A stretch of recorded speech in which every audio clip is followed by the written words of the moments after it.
Et donc bonjour à tous, ici Alban Goisé Gaming et je vais vous faire une vidéo de guide pour savoir comment bien débuter sur Genshin Impact.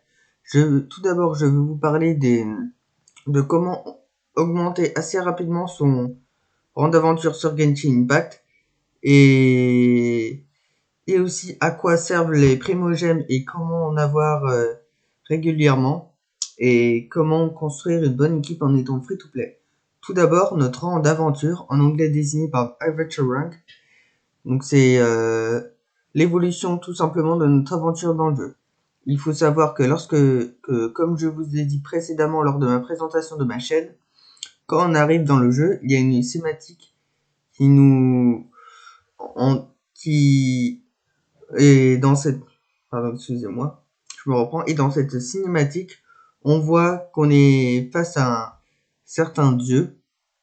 Et donc, il y a nous, Luminine, ou Aether. Donc, on va devoir choisir entre ces deux personnages. Ensuite, lorsqu'on arrive dans le jeu, il y a notre petite guide qui s'appelle Paimon, donc qui nous explique tous les éléments du jeu, donc notre rang d'aventure, comment on fait pour planer. Sachant que ce jeu, il est actuellement disponible sur PS4, sur PC et sur Android. Sur Android et sur Apple Store. Et donc, et bientôt sur Switch. Et donc, reprenons cette petite histoire. Donc, après que Paimon ait été repêché dans l'histoire, elle nous apprend ce que sont les points de téléportation. Elle nous explique également comment faire pour sauter. Pour ne pas perdre certains d'entre vous, le point de téléportation nous permet que, comme son nom l'indique, de se déplacer d'un endroit à un autre de la carte. Ensuite, elle va nous amener à une statue des 7. Donc la statue des 7 qui permet que lorsqu'un de nos personnages combat, donc qui permet de régénérer ses points. Et les statues des 7 et les points de téléportation nous confèrent des points d'expérience de rang d'aventure. Et augmentant ces rangs d'aventure, on peut recevoir des récompenses comme des primogèmes, des minerais d'exploitation, des leçons du héros, etc. Bon, je vous expliquerai tous ces éléments plus tard dans la vidéo. Ils nous confèrent également 30 primogèmes chacun. Et sachant que quand on accède dans une statue des 7 dans une région, comme dans Liyue, comme dans également Mondstadt, qui est notre village de départ, on va dire. Donc je vous expliquerai également plus tard dans la vidéo comment on accède. Et plus tard, la statue des 7 de la région enfin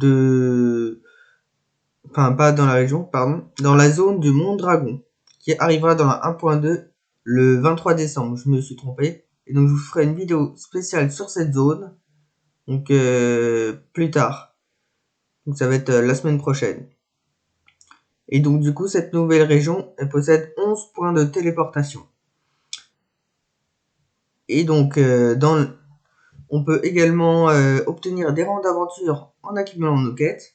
Donc quand on va arriver dans le jeu, on va pouvoir se déplacer, sauter bien entendu. Et quand on va se déplacer, on va voir bien sûr le dragon Storm Terror, donc Valin, qui va nous faire peur puisqu'il va flotter au-dessus de nous.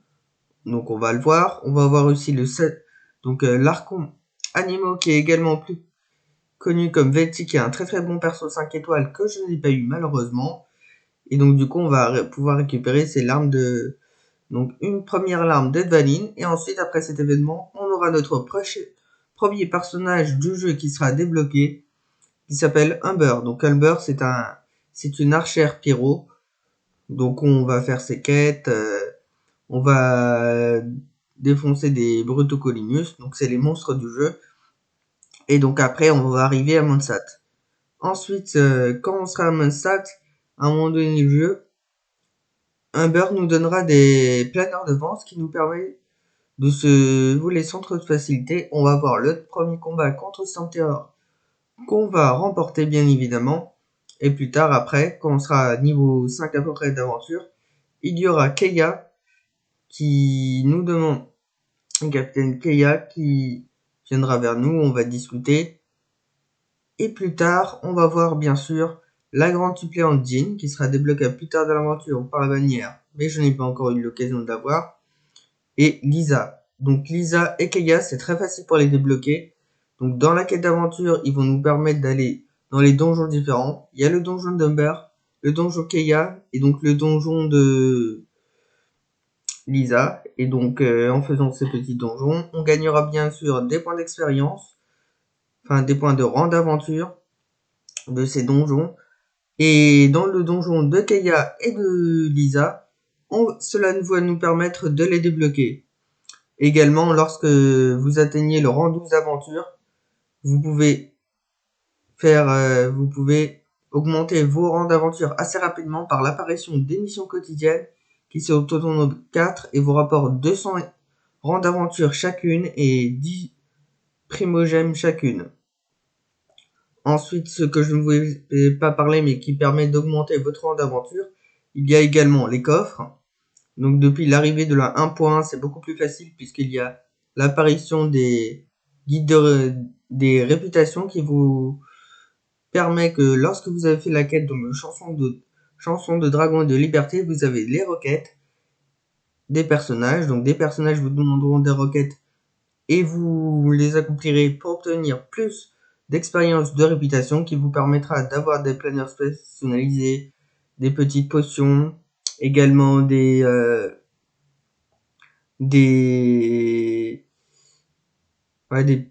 potions, de quoi faire donc de quoi cuisiner sur place, donc pour avoir des nourritures et pour augmenter votre niveau. Il y aura également un moyen de repérer plus facilement les animaux. Il y aura également des primes. Donc pour cela c'est très facile, il suffit de vous activer votre œil divin. Donc si vous êtes sur PC, il suffit de cliquer sur la petite roulette et cela vous affiche des indices sur les monstres à tabasser, on va se le dire très clairement. Et donc du coup, les quêtes qui sont très faciles à faire puisque c'est les quêtes des aventures ou des quêtes secondaires qui vous permettent d'obtenir des points de réputation. Et quand on est à l'IUE, on peut avoir une petite boussole pour repérer les coffres au trésor plus rapidement. Et donc du coup, dans la vidéo, je vous ai parlé de minerais. Donc le minerai, il faut avoir assez de minerais pour forger des armes plus puissantes et pour pouvoir jouer de façon plus polyvalente vos personnages. Il y a également, je vous ai parlé également des leçons d'héros. Donc les leçons d'héros, ce sont des matériaux qui vous permettent d'améliorer vos personnages. Il faut également savoir que dans la 1.2 qui arrivera le 23 décembre, à partir du niveau 50, lorsque vous augmenterez vos personnages, vous pourrez avoir des pierres de la destinée ou de la fatalité qui permettent de faire vos invocations dans vos vœux. Également, plus tôt dans la vidéo, je vous ai parlé des primogèmes. Donc les primogèmes, il faut avoir assez suffisamment de primogèmes pour faire vos invocations. Donc actuellement, il y a la bannière temporaire de Chongli.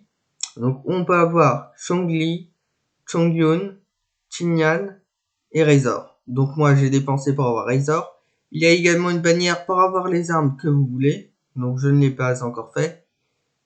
Et là j'essaie de chercher de faire cette bannière permanente où vous pourrez obtenir Titi, Mona et Keting. Et donc je vais essayer d'avoir Keting. Et donc pour augmenter votre aventure plus facilement, il suffit de faire vos quêtes et vos missions quotidiennes. Lorsque vous avez fait 4 missions quotidiennes, vous obtenez 500 XP. Donc vu que ça fait 4 fois 200, ça fait 800, plus 500, 1300 XP d'un coup. Et en augmentant vos quêtes, vous pouvez obtenir plus d'XP. Par exemple, avec la quête de Dvalin, qui est l'ombre des Sian, où je suis actuellement bloqué, ça vous rapporte 475 XP.